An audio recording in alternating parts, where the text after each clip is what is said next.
4:30 in the morning here in the capital, Tehran. You're watching Press TV's Top 5. Many thanks for joining us this hour. Now, it seems there's no end in sight to Israeli military onslaught on the Gaza Strip as Israeli warplanes and tanks keep pounding the besieged enclave. Scores of Palestinians were killed on Monday.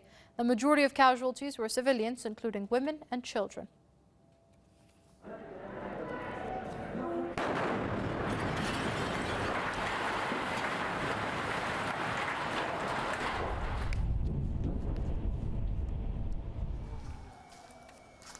Five people were killed and dozens injured, among them medical staff, when Israeli tanks shelled the Al-Aqsa Martyrs Hospital in central Gaza.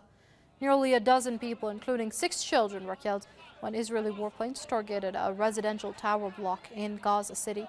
Israeli airstrikes also hit mosques in Khan Yunis and Gaza. The latest incidents bring the total death toll to 573 in over 2 weeks of Israeli attacks on the Gaza Strip. In addition, over 3,600 Palestinians were injured in the offensive. Joining us now is our correspondent Ashraf Shannon from Gaza. Now, Ashraf, the death toll is mounting, of course. It is expected to go even higher as more bodies are being found, etc. Tell us a bit more about what the humanitarian situation is like, specifically as hospitals are also being targeted now. Before I get to the humanitarian situation, Kenise, another Palestinian was killed a few minutes ago. This has happened in the central Gaza Strip town of Deir al-Balah. A group of men were sitting on top of their house, escaping the heat, and all of a sudden they were hit by a rocket. We don't know exactly it was fired from the Mediterranean by the Navy, Israeli Navy, or from an airstrike. But one man was killed and 3 others were injured.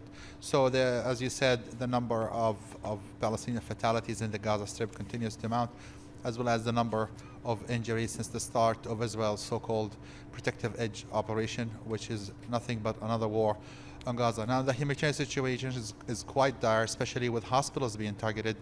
The Al-Aqsa Martyrs Hospital in the central Gaza Strip town of Deir al-Balah is the 3rd hospital actually to be targeted since the start of this operation. The first targeted hospital was the Israeli rocket fell near the European hospital in Khan Yunis in east of southern Gaza during the start of the Operation Protective Edge, and then Al-Wafa Hospital for the disabled. And we have this one now, the Al-Aqsa Martyrs Hospital. So what's next now for the Israelis? Maybe they hit the Shifa Hospital, which is the largest hospital and the central hospital in the Gaza Strip. Not only that hospitals do not have medicines, hospital supplies, surgical supplies to deal with the thousands of injuries and fatalities, but now they have to deal with the situation that they are targeted by the Israeli tanks and Israeli airstrikes. It's not the only hospitals who are targeted. It's also the paramedics, the emergency medical service personnel. Some of them were killed, some of them were injured. Ambulances have been targeted and continue to be targeted. Rescue teams are not able to go to Jaya neighborhood and to actually look for the bodies from the rubble there, because the Israeli tanks continue to shell them and prevent them from doing their job. Israel continues to violate every international law in regards to the protection of civilians during the time of war. All right, Press TV's Ashraf Shannon, they're reporting from Gaza. Ashraf, thank you for that update.